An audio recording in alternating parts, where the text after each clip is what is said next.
Hey, Brett here. My legs and hips are kind of tired of all the side splits, so tonight I'm going to work on my shoulders.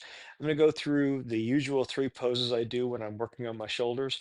And tonight what I'll do is I'm going to sort of talk to you about how the stretch works in my body, so you maybe get a sense of how you might experience it as well. Each person is different. So I'm going to go ahead and start with what we call wide dog. There are two forms of it. The essence is, here's my yoga mat. All right, let me move this.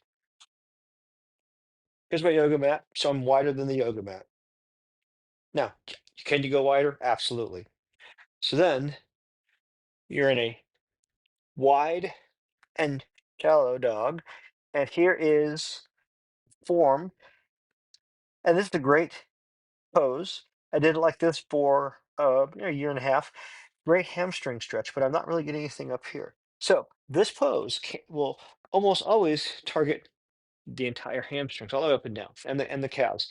But if you want to target the trapezius and generally the shoulders, some people, what I just did will work. But for a lot of people, me, elevate.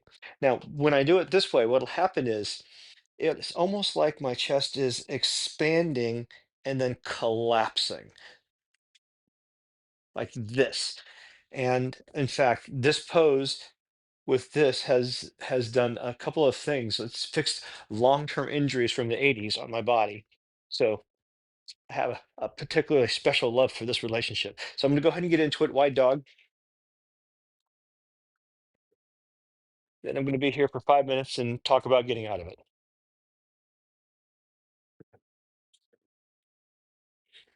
So to get into this, what I'm going to do is I'm going to bend my knees until I can get a good feel of a little bit, just a little bit of collapsing of pressure between my shoulder blades, like right there. That's probably a pretty good start. Now I can stay here. If you have your legs bent, you're still getting a hamstring stretch. That's okay.